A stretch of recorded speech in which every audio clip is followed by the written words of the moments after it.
Elon Musk recently voiced his concerns about current immigration policies, describing them as chaotic and unhealthy, akin to a World War Z scenario with the masses pouring across the border. He criticized policies in states like California, where it is now illegal to ask voters for ID cards in elections.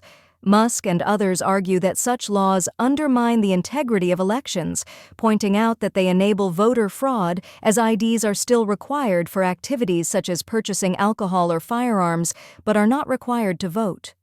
Critics of these policies claim that this is a strategy to manipulate election results in favor of certain political elites.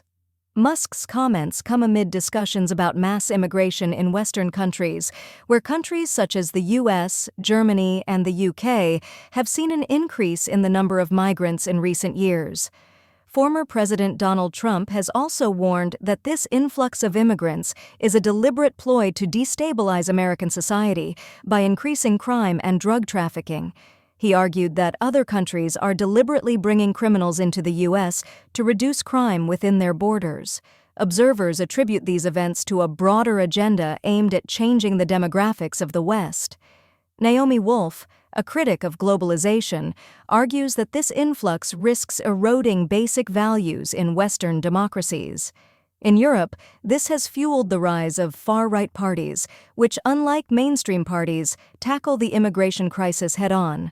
However, the EU continues to encourage immigration, raising concerns that cultural cohesion and sovereignty may be threatened.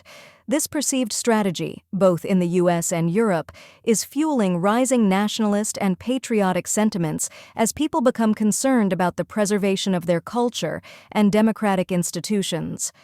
Critics argue that unchecked immigration could pave the way for oligarchic rule, where elite interests dictate policy and weaken public representation.